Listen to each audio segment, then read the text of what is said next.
Studies show that you are the average of the 5 people you spend the most time with. It's not actually just a thing, it's brain science. They've checked it out, that's really what happens. And so we looked at our circle. Straight line. What circle? And here we are. So today we're talking about the people around you are quietly changing your brain. Yep. Hello, my name is John. And I'm Nikki, and we are the bosses next door. Yep. Today it's your circle that we're talking about. And we learned this a long, long time ago. And I think when you first start your business, you have friends, right? And it's like that's the people you go hang out with, you go do things with, whatever that may be. And I think for us, and then that the experience we heard over and over, I believe, was as you start, you put so much effort into what you're doing. And then I found myself, not to be mean, but it's like almost disinterested of what was going on, right? Mm-hmm. With the friends that we had that we really cared about. But I struggled to relate because they couldn't relate with what I was talking about, right? The struggles of like making payroll and having enough money for gas and rent and finding customers. And they're talking about, oh man, I only got this raise for this year, or oh, this vacation, I only got 3 weeks or 4 weeks. And I'm thinking, man, we are just running 7 days a week. And I found that we kind of separated ourselves. It was a natural progression. Is that fair? Yeah. And then did you experience that same kind of thing, or? I just felt like we were too busy to do anything. Like people wanted to hang out, or like, do you guys want to catch a movie and go to dinner? And it would be fun, but we were still working. We tried to fit it in like where we could, when we could, but most of the time it was like we were just grinding till late. Right. But then I remember we joined this thing called the Academy, and I was there, and man, there was a young guy there. I can't remember his name. I can see his face, and he's like, man, do you guys find it very lonely owning a company? And I was like, oh my God, he's so right. Yeah. Because you get so involved, like you're not involved with anybody else, right? You're like so fixated on trying to make this thing work. And starting a business is incredibly hard, I believe. And then we got introduced to the Academy, which was other business owners. So you start to see guys that are farther than you, your size or smaller, and you start learning from them. And I think the momentum was like pretty incredible because you're starting to learn things, right? You're like, oh my gosh, this guy does this, this guy does this. And then you start you start being around people who are way more successful than you. And then you just sit there and you grasp onto their thing. So I think you look at your surroundings, and if you look at us currently, like I would say we have really good friends that were in the Academy that own businesses that we might talk to one time a year. Mm-hmm. Fair? Yeah. But our friend circle, I think that's what it is. Like, we don't have everybody that I typically talk to all the time owns a company. Mm-hmm. Is that fair? Yes. And then outside of that, we don't really have people that we talk to. Is that fair? Not to be mean, but no, yeah, I think we made friends in the groups and the areas of life we were in. So like we have a really close football group of friends. Yeah. That some of us still talk and some of us don't, but like we could pick up the phone and call them and they'd be like down for whatever. Yeah. But that stems from years of youth ball, right? Absolutely. Had friends in the dance world for a long time, but I don't really talk to anyone. Once I retired from teaching dance, I don't talk to those friends anymore. Right. Like life just goes differently, you know? Absolutely. Well, different goals, different like expectations, like there's just a lot of different sides of it, right? Right. And then I do think that but if you look around and like the quote that Nikki was talking about, man, the people you surround yourself with, you are the common around those 5 people. Like that's who you are. Like on the size of your business, how much money you make, those kind of things. That I find that to be very, very true. Mm-hmm. People tend to be in the same group or like right around the same size, or they have the same level of whatever.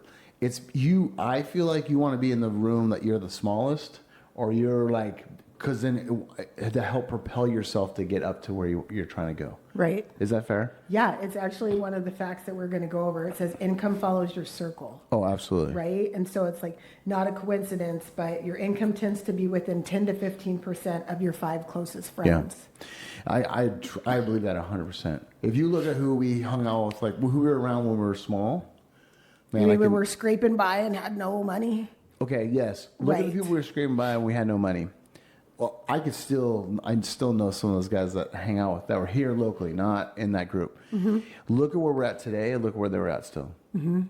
Isn't it amazing if you think about that? I mean, yeah, because some of them were entrepreneurs as well. And it was like we were sharing information and we didn't have a lot of information to give at that time, but we were still trying hey, I learned this along the way. Maybe this will help you too. Yeah. And it's super interesting on who actually implements things that they learn and who doesn't, and then stays in that same pattern. And then look at us, for example, and they're like, what the heck? Yeah.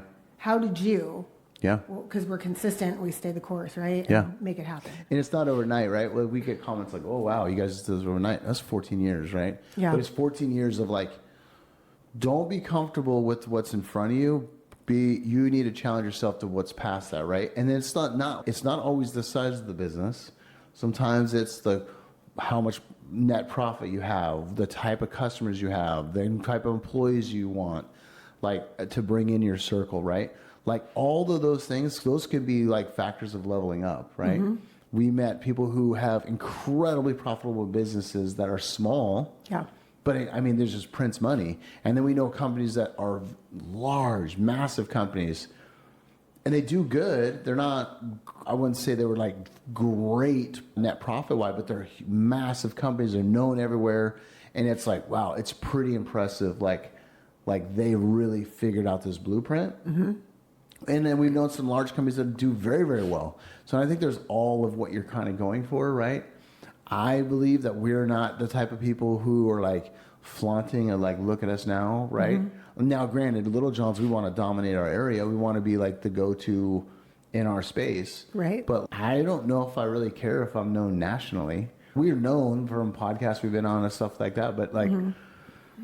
I just, man, how I think we believe on the same page.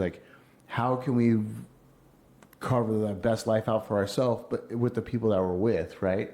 And it starts with that circle. And I think when we kid in the beginning about a straight line, right? Because we're around each other all the time, because I think we're looking potentially for that next group. Does that make sense? We're in this weird transition with the types of businesses we have or whatever. Mm-hmm. I feel that anyways. There's people we hang out. There's people that I talk to on the phone that are levels above me. Right. And I think that's a challenge, but I think we collectively are probably, knowingly or not, looking for the next group to level up to. Yes. Is that fair? Mm-hmm. Okay. Yeah, we haven't found it since Academy ended. No, that's very true.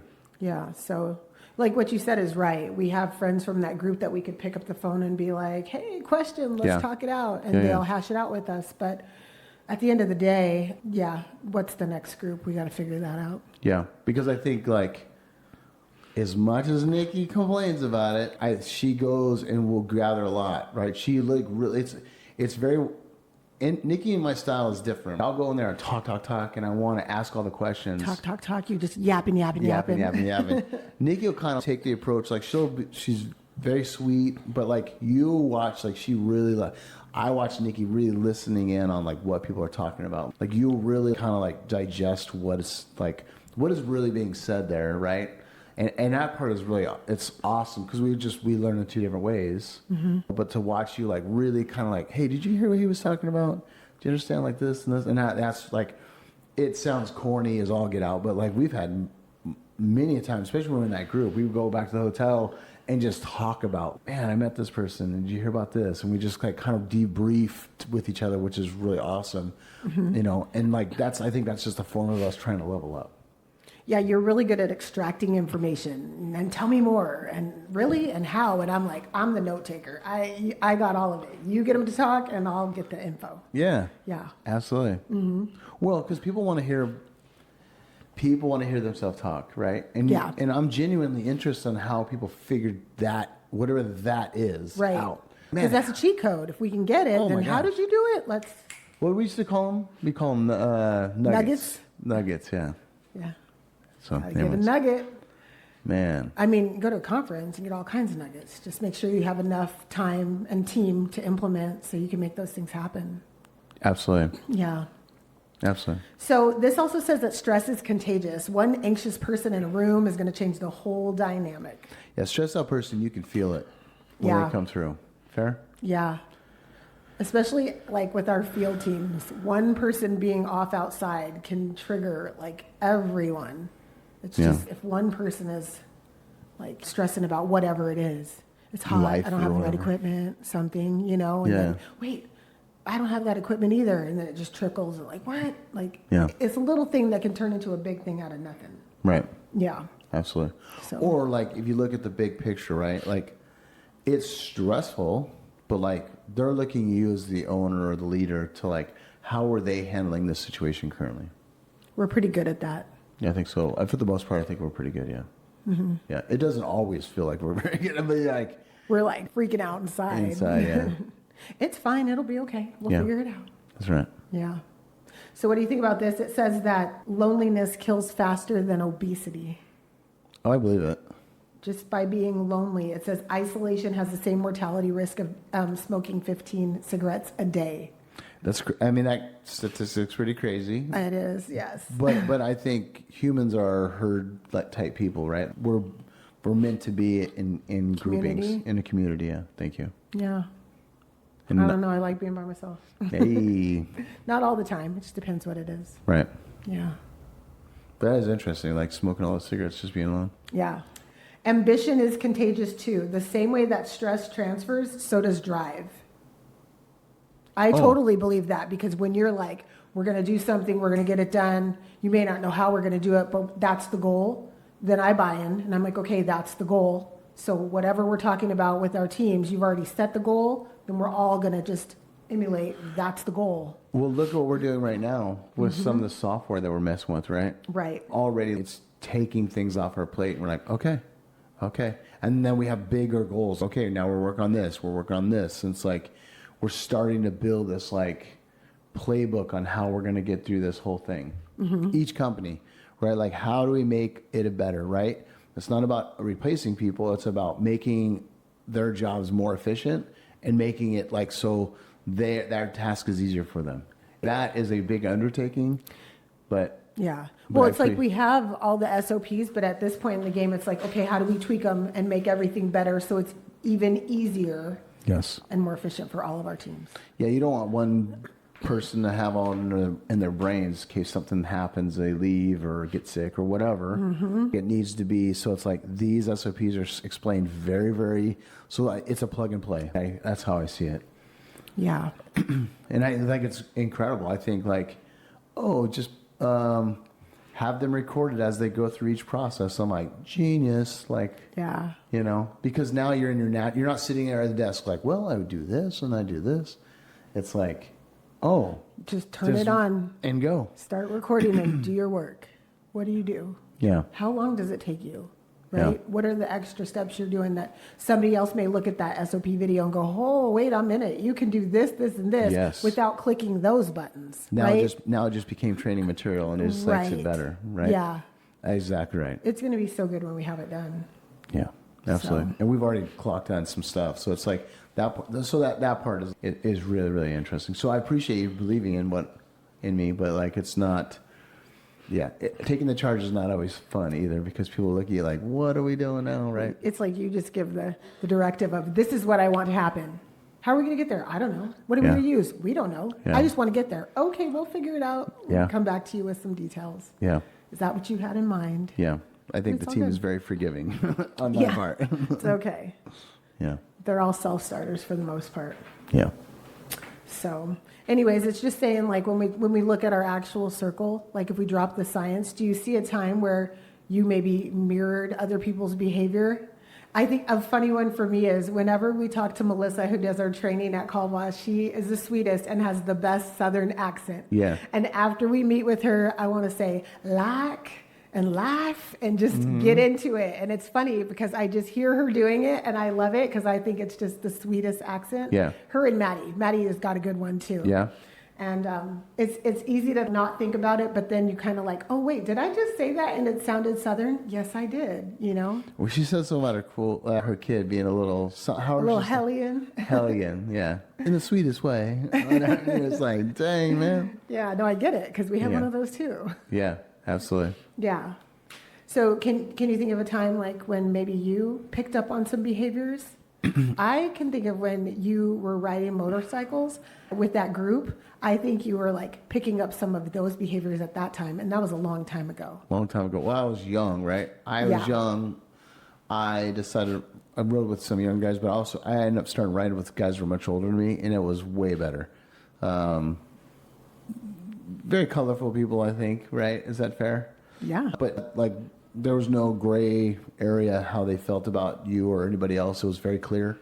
Yeah, I think like I love the idea of their lifestyle. You know, I don't think it's very family oriented. Yeah. But it's very like, man, like we're friends. Like I have your back, you have my back. Like I'll give you the food off my table, right, or whatever, or clothing off my back. They were like some like amazing people. Yeah. No, you met some really good people in that motorcycle group. Yeah, I think that was part of it, right? Like it just like their outlook on life was pretty amazing. So yeah, I think there's some of that. I think one that I do right now is that I remember Jonathan talking in a group about how like, you know, working isn't just sitting at your desk like pounding away. Like that's like prepping yourself for the day. Are you mentally getting yourself ready? Are you going for a walk? Are you doing these things? And I was like, man, I didn't even think about that. So I go on like these walks every morning. I've been doing it for a long time. And it's like, it is powerful, right? Because you get up in the morning and you're like, oh my gosh, I have all these things to do. Now, if you believe in God or not, but like I get up and I pray about all the things, right?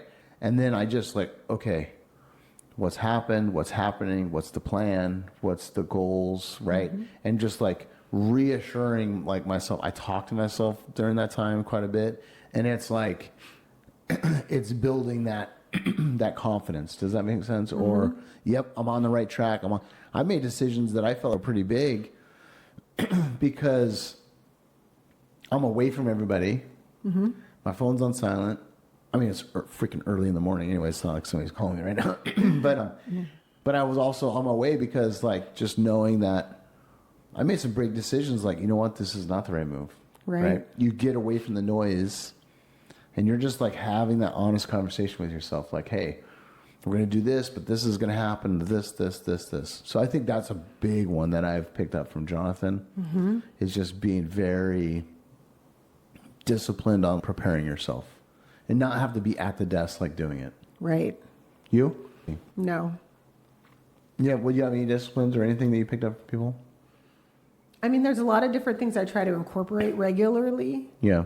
Like my collagen and my tea, my Mary Ruths, you know, like all these things that I'm trying to do to be healthy and fit and strong when I'm 80, whatever. Yeah. Those things, yes, but those are things that I picked up along the entrepreneur journey. Yeah. Right? I was teaching dance prior to, and so that was my way to stay active. Because if I had my kids doing it, then I was doing it too. Yeah. But then when I retired from that, it was like, okay, well, what am I going to do? Yeah. Nothing for a while. Nothing. And I was like, okay, well, I got to get back into it. I love a group fitness class. Yeah. So, I don't know. Yeah, picking up some of those habits, just changing my mindset. More ambitious people cause me to be more ambitious. Yeah. There's so much you don't know until you know, right? Okay. Take something, for example, like TikTok. I mean, yeah, it's a time suck. I get it. But depending on what your algorithm is, I have a lot of business content. I have a lot of health and fitness content. I have a lot of things that are coming on my algorithm that I'm like, oh, that's fire. I need to save that. I need to share that. Let me try that tomorrow. Yeah. You know what I mean? So you learn a lot in different ways. And just even TikTok is exposing me to things I was like, wow, I didn't know about that. Or I never knew that was a thing. Yeah. I didn't know that bag was that much money. You know what I'm saying? Like, I didn't know. And so by being able to be immersed in other areas, you do pick up things from other people. Yeah, that is interesting. It's just a different form, right? You're just picking up content via, like, streaming somewhere or whatever. It's just not trash TV, right? Yeah. There's a time and a place. Don't get me wrong. But, yeah, there's different ways to get that information. We watch podcasts and things on YouTube. Yeah. We watch a lot of informational stuff and how to, or right now we're looking at an RV. And so we're like, let's watch all the videos on all the RVs. Yeah.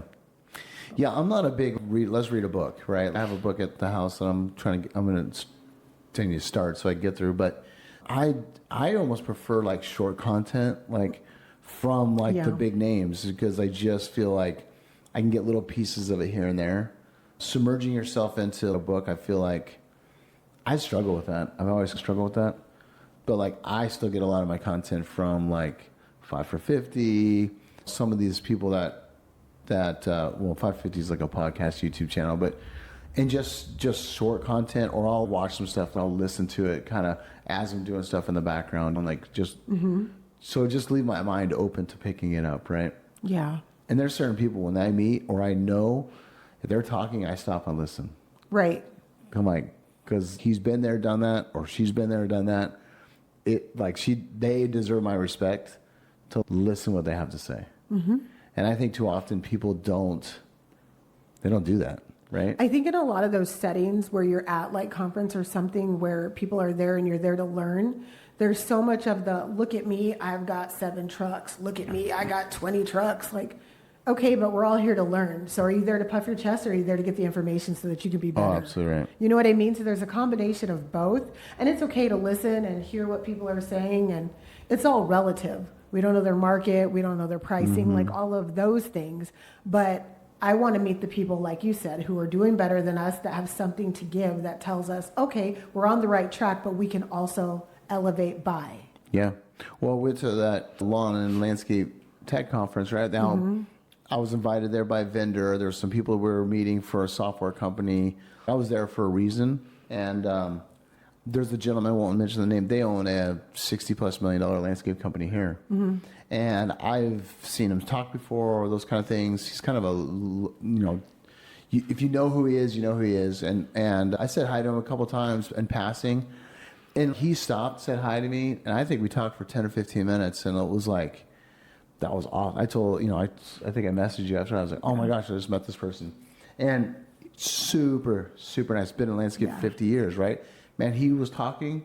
I shut the F up and was listening, because I'm like, this dude is seeing it all, right? And he's like, hey, have you done this? Have you done this? And it was just so neat.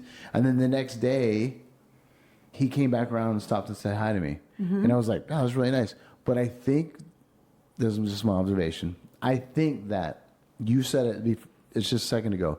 People are so worried about puffing their chest and who they are and what they have and blah, blah, blah, all this stuff. They don't take the time to just listen, right? They don't take the time to just listen to what that person's saying. This guy's been in the game 50+ years, right? So he's an older gentleman, and the amount of technology this guy is using is wild. And it's like, you wouldn't expect that. And he's like, oh yeah, and like start talking about stuff. I'm like, this is stuff that I don't hear a lot of people using.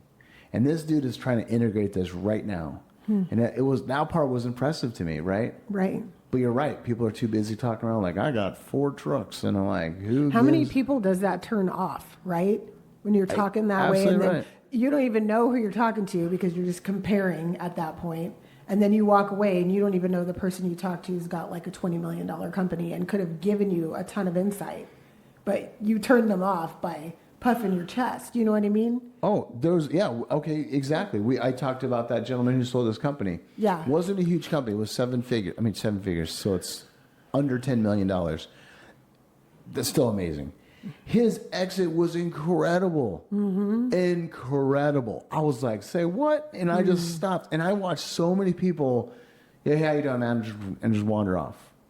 Right? He was just like a normal guy in the crowd, man. Yeah. And I got introduced to him by another guy that knows me. He's like, hey, man, you should really meet this guy. And I just asked and listened. And as soon as he said, I did this and this, I said, wait, back up. You did what? How'd you do it? And it was like, wow, man. I got his number. I've already had one conversation with him, right? But it was like, that's a guy that I need to level up. For sure. You know what I'm saying? Absolutely. But how many people, you hit that nail on the head. It's so incredible. Like, the people who are like trying to puff their chest or whatever, they don't understand. You are either the big fish in your pond, you're the biggest dude in your group of 5, and you need to grow and find the next group, because you've already outgrown your circle. But they won't. They'll stay number 5 and be there and be stuck. Absolutely. So to close this up, Do you think about the people in your past, and are you sad or do you feel any guilt for people that haven't made it with you on the journey? Employees or friends? Friends. I find that friends, still we've been in business 14 years. We joined a startup before that. I think that there's the safe route. One of my favorite jobs was work for Cal Fire. The safe route was like, man, stay there, move up the ladder. I could move up. I think I could have moved up pretty fast. I was really well liked there. I worked really hard, and I could see the retirement side of it. Mm-hmm. And I do. That's part of. I really do miss that camaraderie because that was like one of the few times you feel like as like a family outside the family. Sure. Does that make sense? Yeah. And so I miss those guys and gals that I worked with. Like I think about them often. Mm-hmm. And then if you look at like people I worked with in the hardest jobs I've had and other jobs, I think that there's some like, oh man, I wonder how they're doing. And sometimes you see some of that stuff on Facebook or whatever. But I think for me, fulfillment probably never would have hit if I didn't try to do this, because I've always wanted to be on my own. Mm-hmm. Does that make sense? Yeah. So yes, I think often of people like that, or not often, but I do think of people in my past, and I do like, man, I wonder how they're doing. Wonder what's going on. But I also know that I worked in that freezer cooler warehouse. I could have been trapped there forever. Yeah. Right. And been there and not make, not have retirement, not have anything, because you just got comfortable there. You could get comfortable there. Is that fair? Did I answer your question? Yeah. The part of it that I was looking for, though, is do you feel guilt for leaving people behind, I think I felt really guilty in the beginning. And I think that there's a stage in me now that it's like, okay, I'm at an age, I'm not ready to retire. It's kind of funny. I brought it up a couple different times to people. They're like, yeah, but the way you talk, you're not ready. No, you'll still do something. Yeah, so I think that I am very thankful. And I wish that sometimes the people that we met in the very beginning would have, on their business or whatever, would have taken kind of the path that we've taken. Not that the path we took is easy, but I do wonder if they're going to be okay. Mm. I used to feel incredibly guilty about it, but I would say I don't necessarily feel guilty now. It's just like, that's just the path that they chose. Is that fair? Right. Hey, we all make our choices. Yeah, good and bad or indifferent. Mm-hmm. What about you? Yeah. Now it's different because I really, really can see, looking back in the past, the seasons that people were in it with me. And we always say it's a season, right? Everybody's here for a season. Whether they want to stay or go, it's up to them and how they perform and how they work, right? But in friendship, it's definitely seasons. And you can see, because like we're learning here, I'm more drawn to ambitious people and people that I like, right? We like who we like, what types of energy we like, and I know where I want to go and how I want to get there and all those kind of things. And in order to do that and be successful, I can now look back and go, yeah, they weren't going to be ride or die with me for the long haul. Yeah. They weren't in it to win it with me. And that's okay. They were during a season. Yeah. But then as things change and you grow and you level up, it's not always the same season. Right. So it is not always the same season, right? I think you're exactly right. Yeah. I think for me, the next step is I really need to challenge myself and go and get into a group or introduce myself into somebody that the guys that are much bigger than us, not bigger than us, right? Not 3 to 5 million, but like bigger than that. Right. And I don't even know if it's in the landscape business anymore. I think it could be very well in the technology side. Mm-hmm. But I want to be the small guy in that room, and I want to like just learn, like, how did you do this? Yeah. Fair? That's why Academy was so good for us, because we were on the smaller side when we got in, and it was like, we'll take everything you're telling us. Oh, we're going to play roulette, and we're going to put everybody's credit card in the middle. Let's pick to see who pays for dinner. I'm like, oh, hell no, because mine's going to bounce. I can tell you that right now. Right off the table. like we're risking, right off the table, that's right. Because I'm risking if it's even going to clear Nikki and I's bill right now, we shared something. Right. Yeah. No. Yeah. We good. So interesting. But in closing, keep in mind you are an average of the 5 people you hang out with the most. Yeah. So go find 5 people that are bigger than you. Start with 1. That too. Awesome. Well, All right. Thank you. I appreciate it. thanks for watching. We'll see you on the next one. On the next one.